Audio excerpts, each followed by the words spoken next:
It's me, Grandpa Humbke. How is everyone doing? I hope you like my most recent video about me running away from home as a very young boy. I read the comments and replied, thank you for the love and interest. On my last video, I talked about running away as a very young boy, taking risks and being very curious.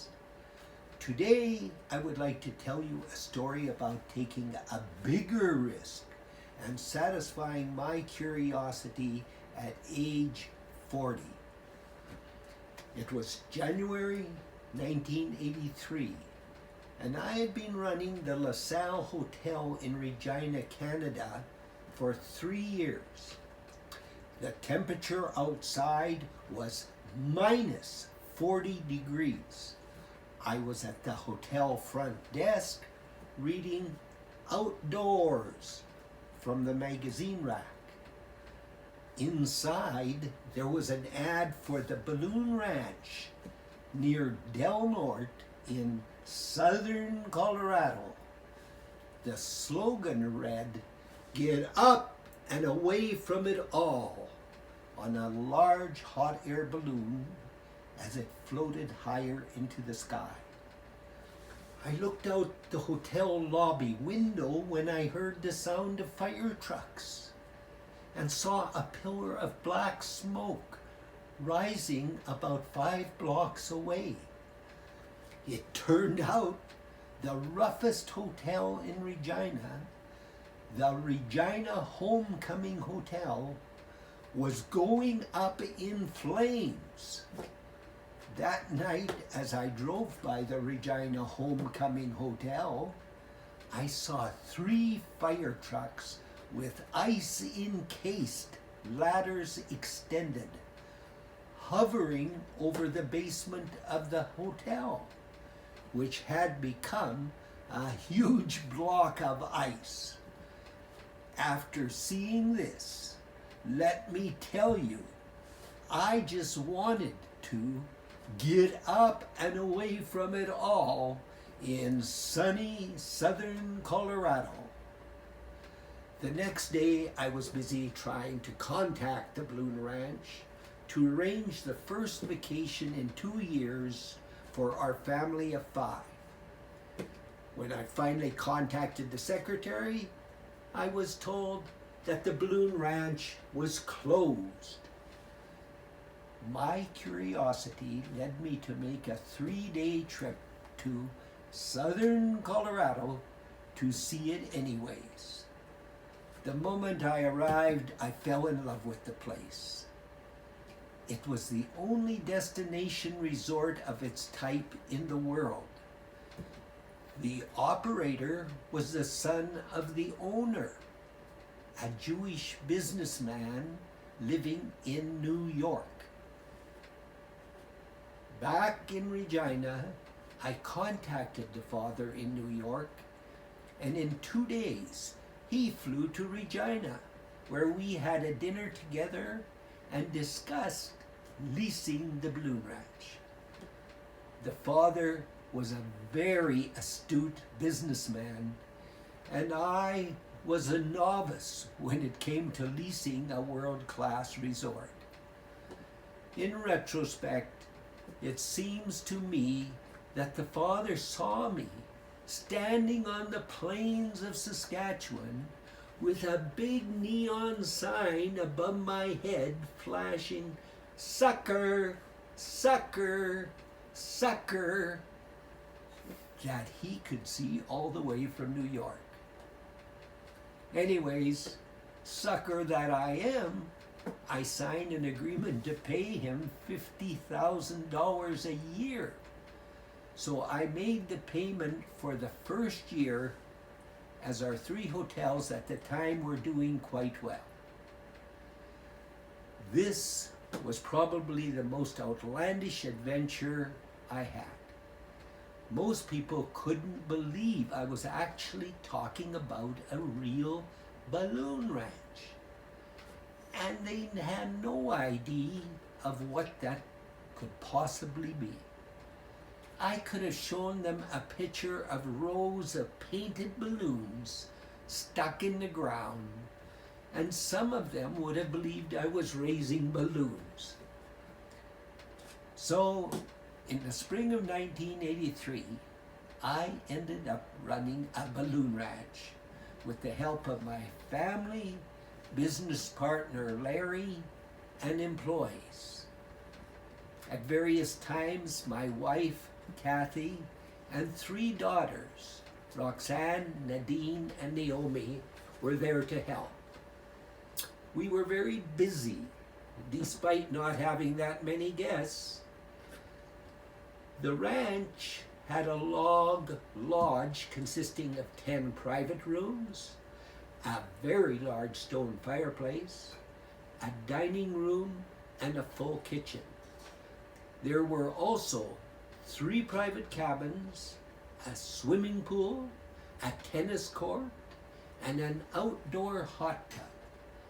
For extra activities, besides going up in hot air balloons, we had rock climbing, rafting, horseback riding, dirt bike riding, and lots of drinking.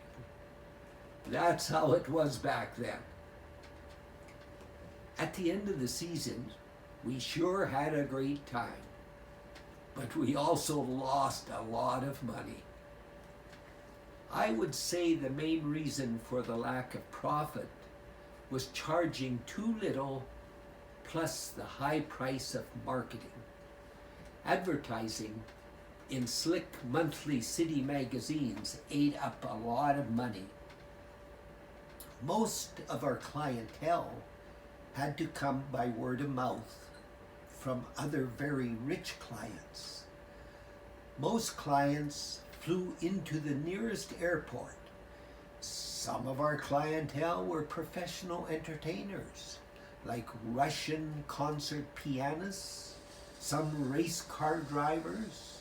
We had famous golfers. In general, our clients were very rich. 2 hot air balloons would go up each morning at around 5 a.m. for an hour-and-a-half flight. That meant that we were always getting up about 4 a.m. to make hot muffins and coffee for our guests. These people expected everything to be very fresh and cooked perfectly. Also, top quality. Our chef had worked in the White House, and he was very good. I was planning on adding a landing strip for ultralight planes. They look like bumblebees to me. And in preparation, I started taking lessons at Colorado Springs, which was a 3-hour drive away. I would go there on weekends and practice. 1 week later, when I returned, I was told my instructor had been killed in an accident when the plane we flew had buckled up 300 feet above the ground. He was a young man with 2 kids, and it really bothered me. I got back in my balloon ranch truck and returned to the ranch, never to go back to Colorado Springs again or fly any ultralight ever again.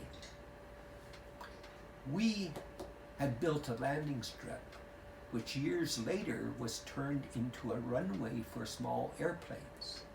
It is still used today as a resort destination for owners of small private planes.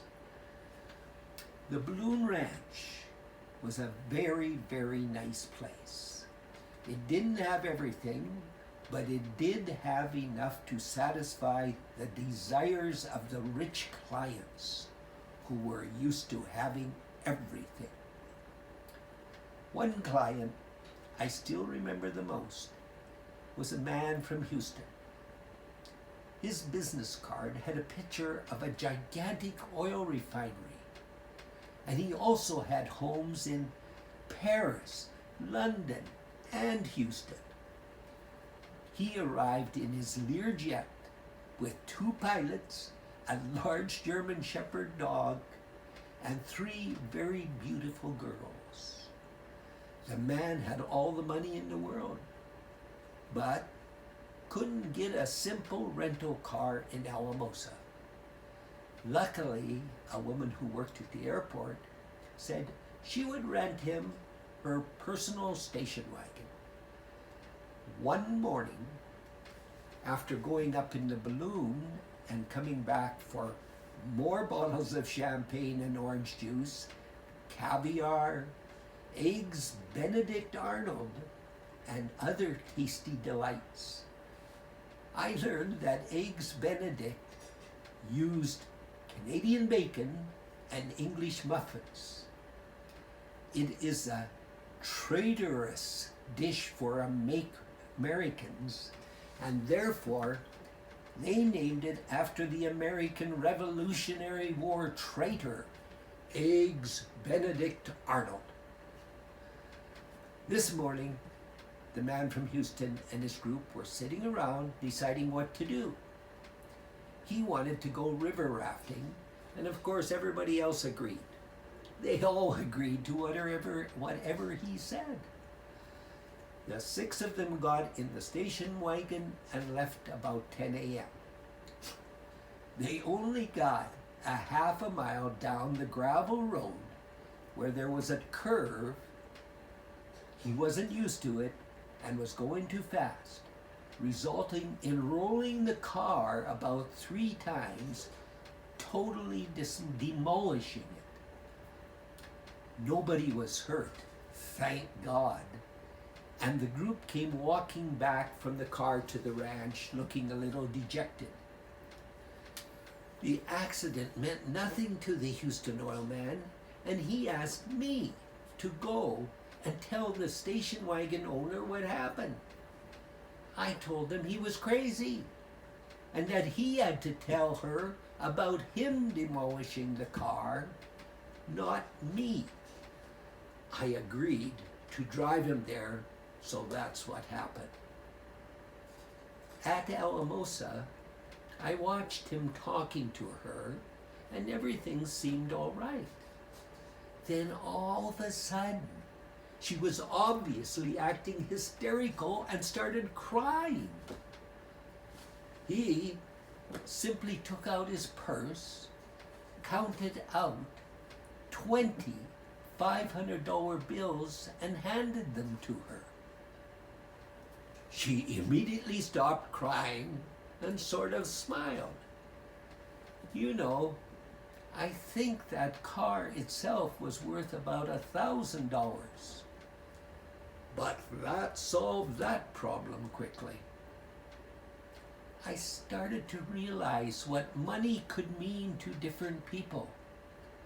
To me, he spent that $10,000 as easily as I spent a $20 bill. We had treated the man like everyone else. When he first came, he had sat the big German Shepherd next to him at the dining room table. My youngest daughter, Naomi, who was in grade 11, took the dog away, saying, "You can't have a dog at the dinner table with you." And he accepted it. Later, when he left at the end of the trip, he came and told me that he really appreciated how we treated him. He said, "I've learned that your family treats the rich just like everyone else." One of the main benefits of leasing the balloon ranch was that my family learned how rich people behaved, their expectations of others, and how to handle such situations. This has helped them a lot in their jobs, and me too. Time to go now, but I'll be back next Tuesday with more balloon ranch adventures, including the annual Albuquerque Balloon Festival a couple of horrific accidents, and rattlesnakes. I hope you all have a nice week and stay safe. Bye-bye.